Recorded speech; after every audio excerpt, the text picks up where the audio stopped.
को good morning. मैं विपिन जैन। आज सामाजिक अध्ययन कक्षा 10 का दूसरा अध्याय संघर्षकालीन भारत 1206 ईस्वी से 1757 ईस्वी तक का हम अध्ययन करेंगे।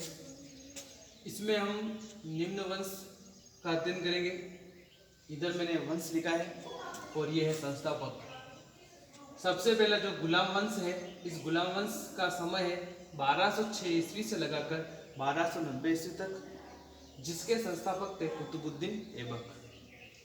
दूसरा जो वंश हम पढ़ेंगे वो खिलजी वंश 1290 ईस्वी से लगाकर 1320 ईस्वी तक। इसके जो संस्थापक थे वो थे कुतुबुद्दीन फिरोज खिलजी। इसके बाद जो तीसरा वंश तुगलक वंश है, 1320 ईस्वी से लगाकर 1414 ईस्वी तक इसका कार्यकाल है। और इस तुगलक वंश के जो संस्थापक है वो है गयासुद्दीन तुगलक। चौथा जो वंश है वो सैयद वंश 1414 ईस्वी से लगाकर 1451 ईस्वी तक। इसके संस्थापक जो थे उनका नाम है खिज्र खां। पांचवा जो लोधी वंश है 1451 से लगाकर 1526 ईस्वी तक। इसके संस्थापक है बहलोल लोधी। इस प्रकार भारत के अंदर जो संघर्षकालीन भारत चला था उसके अंदर गुलाम वंश, खिलजी वंश, तुगलक वंश, सैयद वंश और लोधी वंश, इस 5 वंश का अध्ययन करेंगे। अब इन्होंने किस प्रकार भारत के ऊपर आक्रमण किया। ये भारत का मानचित्र है। ये जो भाग है अरब सागर का क्षेत्र है। इस अरब सागर के क्षेत्र से अरबों ने भारत पर आक्रमण करना प्रारंभ किया। इसलिए जो अरब सागर क्षेत्र से जो आक्रमण करते थे उनको कहते थे अरबी आक्रमण। जो अरबी थे उनको अरबी आक्रमण कहते थे या उनको मुस्लिम आक्रमणकारी भी कहते थे। इन्होंने सबसे पहले जो आक्रमण किया, ये जो हमारा महाराष्ट्र है, इस महाराष्ट्र का एक क्षेत्र था ठाणे। इस ठाणे पर 636 ईस्वी में सबसे पहले मुस्लिम अरबों ने इस पर आक्रमण किया। इस आक्रमण के पश्चात ये भारत पर पहला आक्रमण था अरबों का। इसके पश्चात ये जो सिंध प्रांत जो कि वर्तमान में पाकिस्तान में आता था, पहले भारत का हिस्सा था। इस सिंध प्रांत का एक शासक था, उसका नाम था दाहिर सेन। इस दाहिर सेन पर इस मुस्लिम आक्रमणकारी मोहम्मद बिन कासिम ने इस सिंध प्रांत पर 712 ईस्वी में इस आक्रमण किया। उस समय इस सिंध प्रांत का शासक था राजा दाहिर सेन। राजा दाहिर सेन की रानी थी जिसका नाम था रानी बाई।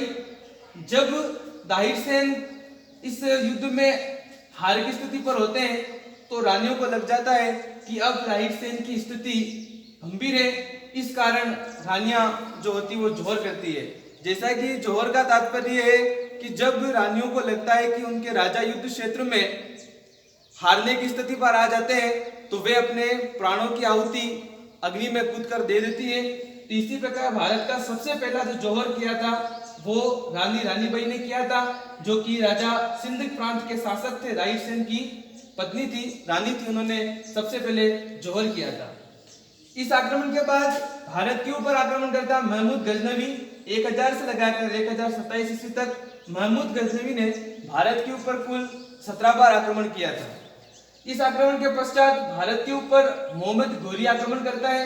और मोहम्मद गोरी मूलतः ये भारत के ऊपर का क्षेत्र अफगानिस्तान का है और अफगानिस्तान के गजनी प्रांत का था, इसलिए मोहम्मद गोरी अफगान कहते हैं। इसने भारत के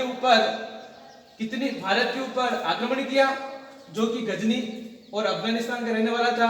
इस मोहम्मद गजनी का जो गुलाम था कुतुबुद्दीन ऐबक, एक गुलाम था इसका कुतुबुद्दीन ऐबक, उसको वही गुलाम वंश शुरू होता है। और इस गुलाम वंश का जो संस्थापक था वो कौन था? कुतुबुद्दीन ऐबक। इस गुलाम के कारण इसका नाम गुलाम वंश रहा। और कुतुबुद्दीन ऐबक जो कि गजनी का गुलाम था, उसने भारत के अंदर गुलाम वंश की स्थापना की। तो सबसे पहले जो दिल्ली सल्तनत प्रारंभ होती है 1206 ईस्वी से लगाकर 1210 ईस्वी तक।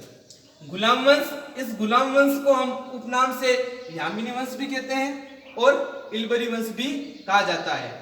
इस गुलाम वंश का जो संस्थापक था वो संस्थापक था कुतुबुद्दीन ऐबक।